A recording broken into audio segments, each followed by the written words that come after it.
તો મિત્રો આજે આપણે પહોંચી ગયા હતા શિવ શક્તિ નાસ્તા સેન્ટરમાં કે આજે જે તમારા માટે વસ્તુ લઈને આવી ગયો છો ને એ સુરતમાં બહુ ઓછી જગ્યાએ મળે છે.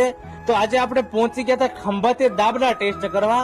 કારણ કે મિત્રો તમને છે ને બટેકાની પૂરી તો બહુ ખવડાવી, પણ એકવાર તમે આ ટેસ્ટ કરી લો એટલે છે ને બાકી બધું ભૂલી જશો. કારણ કે મિત્રો આ વસ્તુ બનાવવા માટે છે ને પહેલા તો જે આનો મસાલો તૈયાર કરવામાં આવે છે ને મિત્રો એ 7 થી 8 વસ્તુ નાખીને મસાલો તૈયાર કરવામાં આવે છે. અને ભાઈ પછી છે ને ભાઈ જોરદાર ચણાના લોટમાં ભાઈ સમજો ડુબાડીને તમને છે ને તળીને આપે છે. અને ખરેખર મિત્રો ટેસ્ટ છે ને ગજબ હોય છે, ખાવામાં છે ને મોજ ને મોજ પડી જતી હોય છે. અને જો મિત્રો બીજી વાત કરું ને તો આ ખંભાતી દાબડાનો જે મસાલો છે અને એમાં જે વસ્તુ નાખી છે ને મિત્રો એ બધી વસ્તુનો તમને છે ને ભાઈ પ્રોપર ટેસ્ટ મળી જવાનો છે.